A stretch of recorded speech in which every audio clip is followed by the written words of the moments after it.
Oh my goodness. So it's really exciting, guys. We have Sarah-Jane Potts with us, who is a real actress. Oh my goodness. We had her husband, Joseph, on a couple of weeks ago. And Sarah, it's so lovely for you to join us today. Thank you so much, dropping into Unleashed. A lot of people recognize you. I mean, my goodness, you've done so much telly. I know the guys are really excited about this interview. So, Sarah-Jane, it'd be lovely for you to tell us sort of how you got into this game, because although you're sort of famous for, Holby and Casualty, Waterloo Road, and Grace Point, the American version of Broadchurch, and oh my goodness, pardon?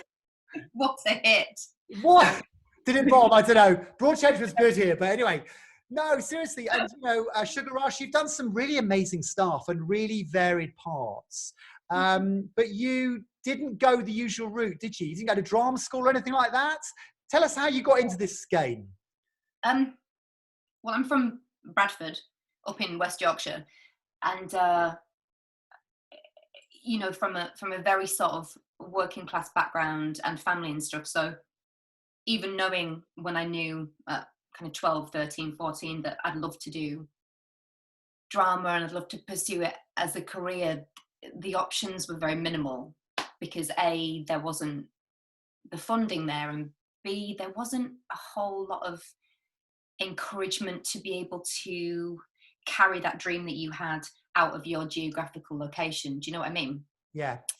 Like, yeah, you're good at it and stuff, but you were born in Bradford and you'll stay in Bradford and you'll probably die in Bradford, So I hear that you sort of did a bit of a campaigning to actually get yourself into a drama school. Is this correct? Well, yeah. So I was, you're assigned to a local school, aren't you? And it's a school that's in your catchment area. And this was way before parents were moving houses to get their kids into decent schools. They were just like, that's the school you go into. I don't give a shit what it's like. You go into that school. So I got sent to an unbelievably horrible comprehensive school.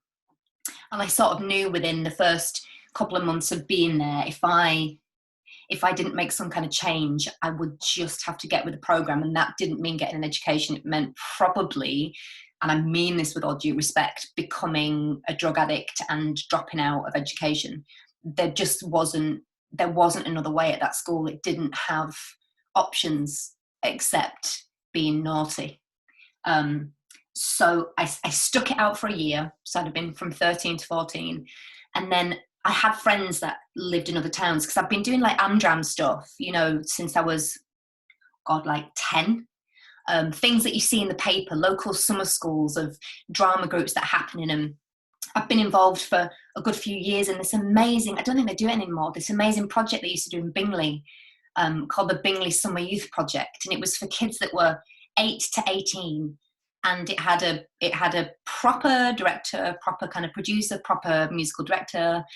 But essentially around that, they had to audition, cast, get an orchestra, get the kids that were going to do props and all the stage management stuff, and produce this crop of really talented kids in all different fields to do with theatre, to put this show on in 3 weeks in the summer holidays.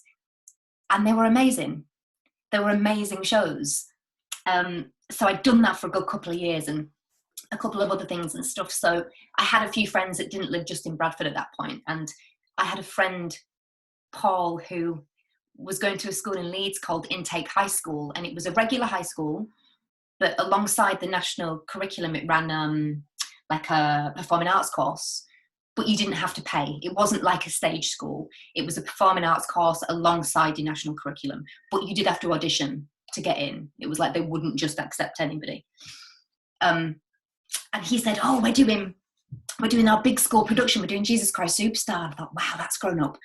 And he went, I'm playing Jesus. And I quite fancied this guy. So I thought, I've got to get myself to go see Jesus. I've got to do this. I've got to do it. So I persuaded, I can't even remember whether it was my mum and dad. Maybe it was just my dad because my mum didn't really drive.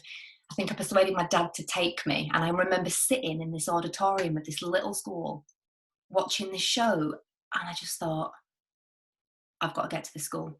Because if I can get to this school, I've actually got a chance at doing this for a living. And I don't know where that came from, that sense of resolve, or that sense of absolute knowing that that was what had to happen. So I campaigned, I got an audition, they accepted me, and then they said, oh, and by the way, you need your council to agree to it because they have to send the funding for you from Bradford to Leeds. Oh my goodness. You also need to get yourself here, and it was 4 buses a day, and you need to pay for that, and you need to get your parents' permission signed on this letter. So I was like, right, one thing at a time, let's rate this in order of difficulty. So I was like, council, transportation, parents, because at that point I didn't really give a shit. I was like, I can forge this if I have to, it's not really an issue. But I thought if I got all the big things done, then I could go to them with this package and go, listen, this potential problem is fixed, done it. This one also fixed. Could you just sign this, please? Thank you very much. And that's kind of what I did. I went to my council. I had to stand there in front of 5 men and say, my name is Sarah-Jane Potts and I'm 14 years old and I'd like to be sent to a different town to go to school. And they went, no, categorically not. So then I went to the local paper and I said, my council are refusing to give me the education I think I deserve because it's in a town that you. And so they ran this story, and then the council very quickly changed their mind. But because they'd run this story, then everybody sort of wants in on the we're a good person campaign. So I ended up getting sponsored by the local bus company. A rider, I think, at that time. And I shit you not, they gave me a free bus pass for 3 years for my entire schooling. Wow. Because my parents couldn't have afforded that. That's so good. That's so good. 4 buses a day, every day for however many days you go to school, it ends up being a lot of money. So that was the start of me actively, I think, putting into place some of the cogs that I thought needed to be turned to enable me to be in a situation where I could be potentially seen, and more importantly, I could learn. Yeah. And I could be around like-minded people, because I think that's one of the most important things. You can be that salmon that's swimming upstream all of the time, but you're going to get tired eventually, and no one's an island, and you can't do it all on your own and not be supported. So even just to be in a situation in a school where the other kids on that performing arts course all wanted to do the same thing, for very different reasons, obviously, but they were all sort of pushing towards a common goal. That for me was a huge thing, because I'd just been in a school where you were getting your head flushed down the toilet and in teachers' cars and setting them on fire. But you actually started working professionally while you were at school, didn't you? Because you actually didn't drop out of your A levels and star in, get a part in Meet. Haven't you? What have you been reading? Oh gosh, well, it's got to be done. But didn't you? I mean, you didn't go the usual route, and so you dropped out of A levels and you got this first job, and then did it just progress from there? I got my first job. My first professional job was while I was still at that school, so it was in between. It was called Children's Ward, which is a brilliant children's drama about a children's ward in a hospital. But it was one of those kind of cult shows because it was Russell T Davies, and it was just a brilliant show for bringing to light things that weren't getting talked about for young people. Storylines with AIDS, storylines with homosexuality, storylines with drug addiction, things that nobody else was touching, kind of apart from Grange Hill, and that had been off for years. And I got that part through my school, through them coming to watch drama, some of our drama sessions, because they knew the kind of people that they wanted to cast. So I was 16 then, and I just finished sitting on my GCSEs.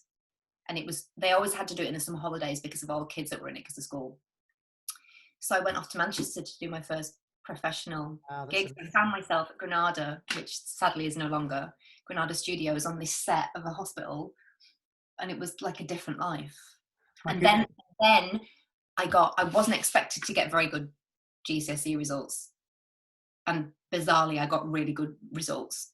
So they asked me to stay and do my A levels, and I was like, no, thanks. I'm going to come back to school to study when I can be living my life. And But you have. It looks like you've worked sort of consistently right through. Every year. In really. Yeah, we always make it try and look like that. Pardon? We always make him try it look like that. It's not necessarily the case. But obviously you have ended up working in a lot of We don't call them soaps, do we? What are they called? What's the technical name for soaps? Dramas, love. What are they called? Continuing dramas. That's it, continuing dramas. I like Waterloo Road and Casualty. Yeah. But obviously, what you're probably most famous for is your character in Holby, Eddie McKee. Mm-hmm. I mean, this is bizarre, but I mean, I've actually had a couple of walk-ons on Casualty. So when they were filming it in Bristol, with a couple of lines, so I know, my gosh, that is like it's a really long day.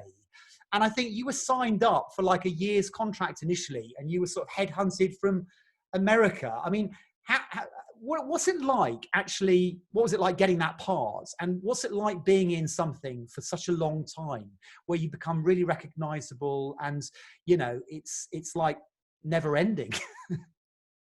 The work part of it is pretty intense on shows like that, because it's like one of those sort of, it's like a treadmill that you jump on, and it's quite difficult to get off because you've got a certain page count, you've got a certain amount of scenes that you have to get shot in a day, and those scenes are of a certain length. So you'll look on your call sheet that day and you'll see that you have 9 pages of drama to shoot, and in real time that's an entire day. That's like a 12-hour day.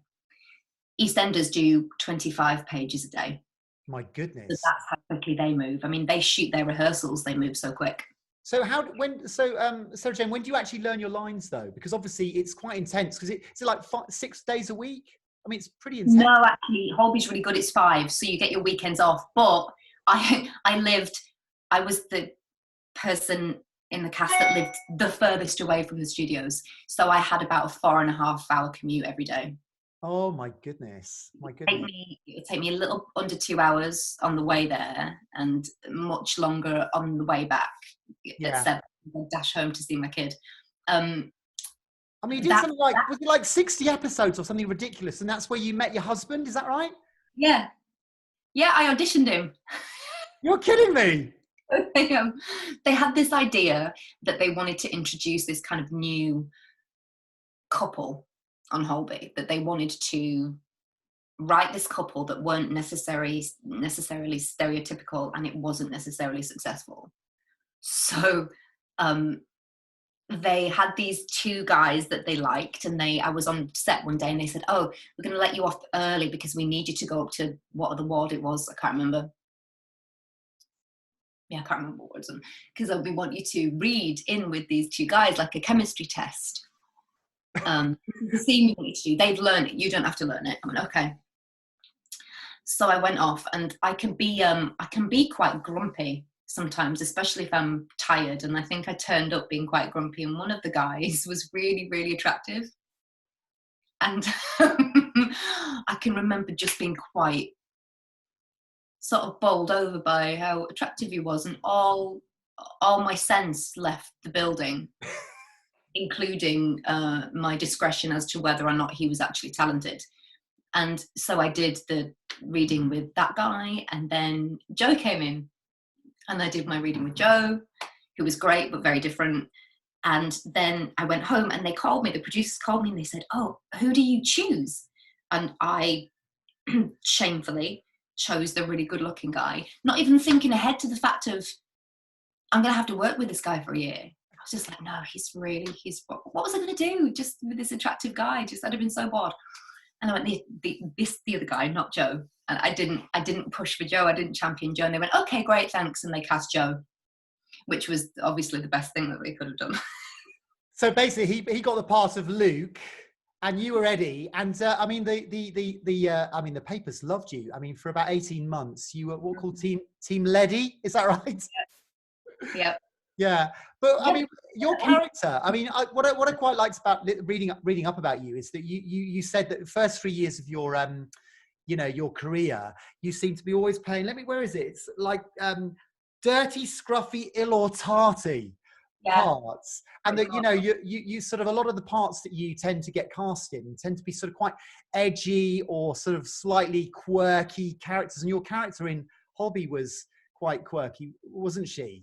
Very much, but that's kind of how they lured me in, because I wasn't that interested in doing Holby. I was really quite scared of committing myself to a long running show because I'd never done that. The longest I'd ever been in something was when I did Casualty, and that was 6 months, but it wasn't as a regular character. She came in and out of the episodes, and I could kind of handle that. I used to have this real fear that I think you'd get typecast, or that you'd get bored, or I just wasn't. I was more interested with recreating new things all the time. Yeah. New characters, new adventures, But sorry, carry on. So I was kind of like, oh no, I'm not really interested. They said, well, I had a show at the time, which was my favorite show ever, called Nurse Jackie. I don't know whether you've ever seen it. It's an American show, and it stars Edie Falco, and she is a really dysfunctional drug addict, but she's a nurse, and she's an amazing nurse, and she manages to keep this addiction and this other, she has like 2 lives. She manages to keep that life very separate from her family. She's got 2 little girls and a husband. She's amazing at her job, but she has 2 lives, and she cannot get through a day.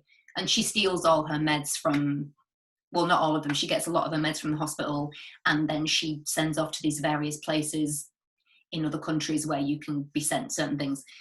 And I loved that show. I loved that kind of real mirror image of what you can present to the world and then what can be really going on. And they said, we want her to be like Nurse Jackie. We want her to be like Edie Falco. And I went, oh, see, now you've got me. Yeah. So I mean, your character actually, I mean, talking about addiction, I mean, obviously your character, you and Joe's character, I mean, were really high profile for quite a while in Holby.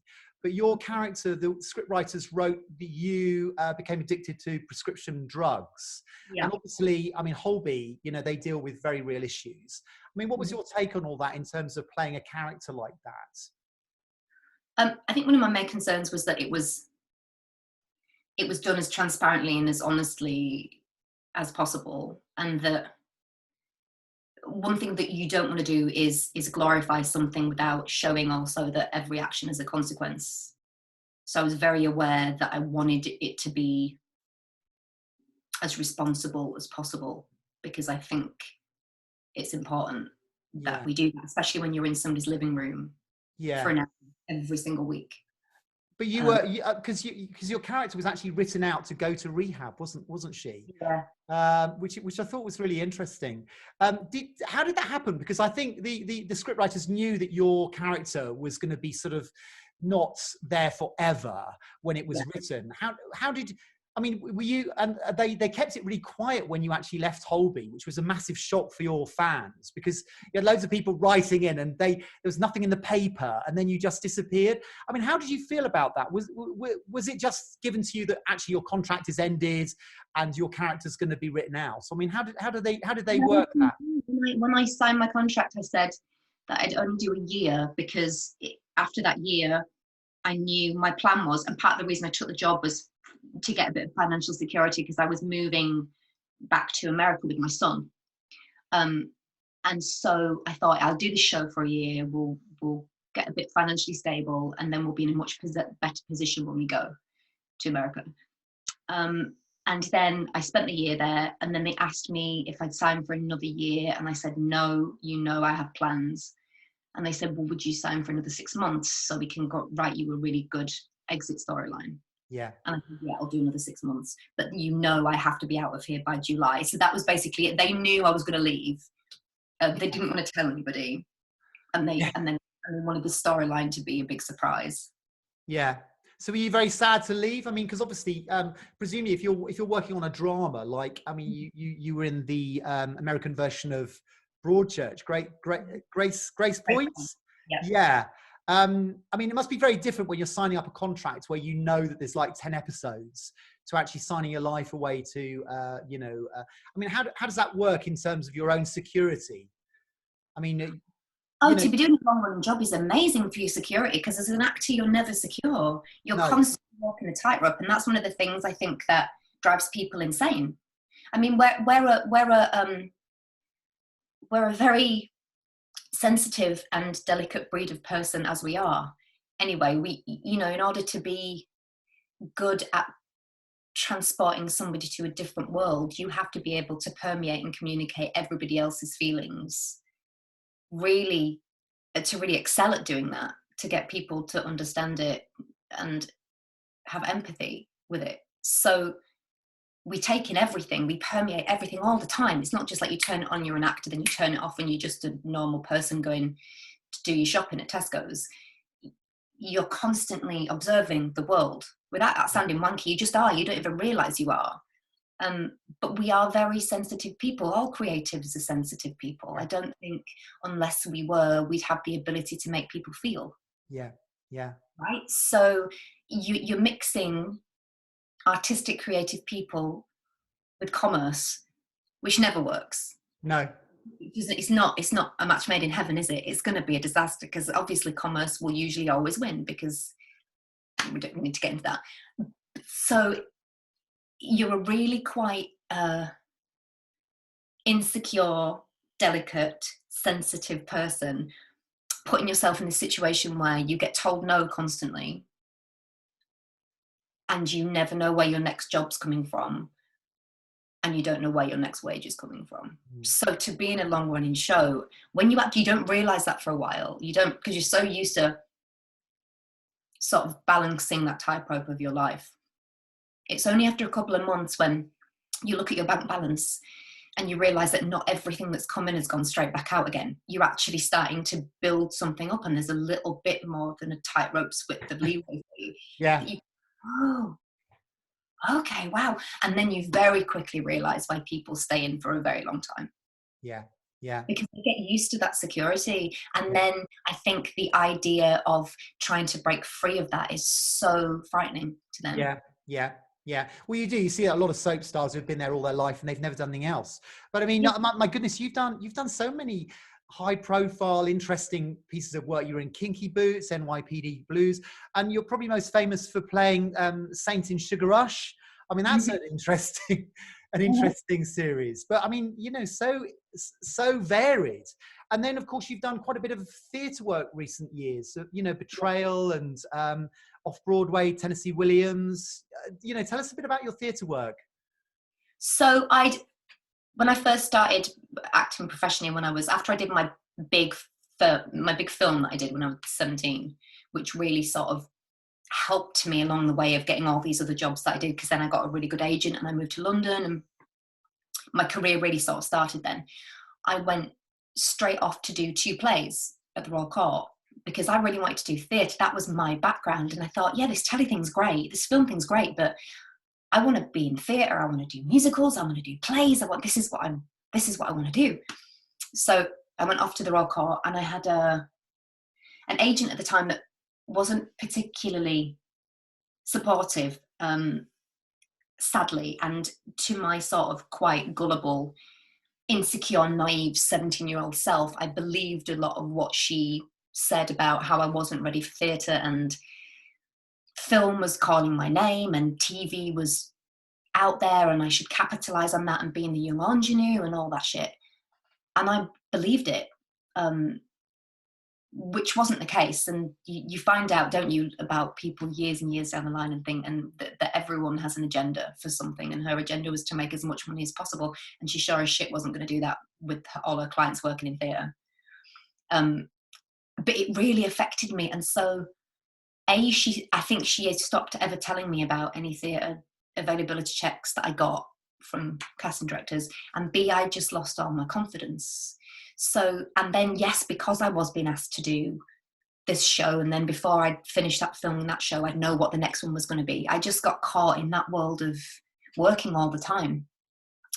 And then a couple of years ago, we're talking about maybe 4 years ago now, 5 years ago, I got to the point with TV and stuff and film where I turned 40, and it's a really hard place as a 40-year-old white woman within this business, because people don't really know where to put you, or how to write for you, or how to showcase what it's like to be a middle-aged woman. So you start going for less and less meetings, and the meetings that you do go for are, you know, somebody's wife or, you know, somebody's mum, or there's no real dynamic. It's starting to change a little now. But then I wasn't seeing any of these really sort of dynamic, strong, forthright women that I played my whole career. They just sort of disappeared. And I had that problem where I still look quite young. So they didn't want me to be the mother because they didn't think I looked old enough, or they'd pair me with somebody that was playing the husband and he'd look way older than me. So it didn't match physically. And I couldn't seem to play my age. And you don't want to keep playing younger, because I was celebrating the fact that I was growing and evolving and getting older, and I wanted everybody else to do that with me, but nobody wanted to be in the party. So I got really, really disillusioned with it all, and I was kind of like, I don't want to do this anymore. I think I'm done. I think I just want to learn how to have an allotment and drink lots of whiskey and read a lot of books, and I'll be all right with that. I'll figure out a way to make money somehow. And Joe went, okay. He said, but can I please implore you before you knock it all on the head just to do theatre again? It had been 25 years at this point. That's a long time. I mean, usually actors will intersperse theatre with a career. Maybe 5 years they'll do a play. Another 7 years they'll do a play. You know, they don't let it go for that amount of time, which is just testament to how scared I must have been. And he said, please, please, please, please, please do a play before you knock it all on the head, because I think you'd be pleasantly surprised at what you'd get back from it. And so I went to Exeter and I did Betrayal with me and Nick. Great play. Amazing play. I mean, there's nothing like grabbing a bull by the horns and doing a play that only involves 3 people, that goes backwards chronologically in time, and that most of the scenes are 10 to 11 pages long. I mean, piece of piss, right? So I went down to Exeter to do that, and we rehearsed for 4 weeks. And there's such a, as you know, as everyone in your group knows, that the collaboration in the community of a rehearsal space and a safe space and a place where you can just be and make mistakes and be stupid and say something stupid, but everyone goes, yeah, that's noted, but it's crap, but it's noted, you know, it's not going to work. To be collaborative and to have just a safe space where you can fail, because it's not really failing, is it? Everything's just an experiment. It was kind of mind-blowing after all that time, because you don't really get much of that at all in TV. It's you sort of turn up, you do it and you leave. So you can end up feeling very much like somebody else's puppet. Yeah. Whereas on stage, no one can control you. Yes, you're supposed to say your lines. Yes, you're supposed to wear a certain costume. Yes, you're supposed to be in a certain place at a certain time, but you don't have to. So there's that, there's like this childlike mischievousness that you get to fuck with it a bit. Oh, sorry, Milan, let's just swear. No, that's fine. That's fine. That's fine. That's fine. It's fine. But you have, it's just, I love the rehearsal room in a theatre thing. I just think it's an amazing meeting of souls. Yeah. Yeah. And I've been present to unbelievable things coming out of that. Yeah. And it's not just about what the outcome of it is, like the end product. It's the whole process. So you could go off to do a play, and what you get out of your rehearsal process has enhanced you so much as a human being that it's almost like you get the gift of it. It's not about what you then give to your audience. It's you have had this experience throughout something. So yeah, I went off to do that after 25 years, which was terrifying. I mean, the scariest I think I've ever felt in my adult life. So Sarah-Jane, are you sort of taking a break and just doing the odd bits that come up, or I mean? Well, see, we've had this. I don't know whether you know, but we've had this like global pandemic, which has meant everyone's not been able to work and stuff. So yeah, essentially for about 11 weeks, I've been taking a break. Yeah. No. I'm not. I was right in the middle of doing a new Netflix show when everybody had to go into lockdown, so we had to stop production. What was that? What is it? It's I'm not allowed to say the title because it hasn't been officially announced yet. But it's about ice skating and ice hockey. Oh, okay. Okay, good. But, and also because nothing's been released yet, because we were only 3/4 of the way through shooting, so we haven't had a finished product yet that's been presented back to Netflix. So is that being shot in this country or in it America? is. We've got it all at the big ice rink in Sheffield. Oh, okay. Yeah, Yeah. brilliant. Well, look, listen, Sarah-Jane, thank you so much for joining us. I tell you, it's been an absolute thrill having you here and hearing, you know, I could sit here for hours and chat to you. I really could. Or they'd be well bored. They'd be like, fucking turn her off. Let's have a cup of tea. No, not at all. No, it's been brilliant. And like I said to Joe as well, you know, we're probably going to be like this, I would have thought, till at least November. So, you know, maybe you could come on and perhaps give us some tips, and we could do perhaps a sort of mini workshop type of thing with yourself and Joe, perhaps later on in the year. Or anybody wants to do a Q&A, or do you know what I mean? Just like, let me know what we can do and how we can help. That'd be great. But listen, thank you so much for coming today. You know, it's a big thrill for our guys. And it's really good because, you know, what we do is community theatre. So to have some professionals come in and share what they've been up to is a big thrill. So bless you. It's all the same, though. I know it is. I know it is. But it's all the same. And I wish that everybody would think like that. Yeah. Just because I've been lucky enough and privileged enough to do the type of things that I've done and get paid the money I've been paid, it's like it's still all about community and what you that's very kind.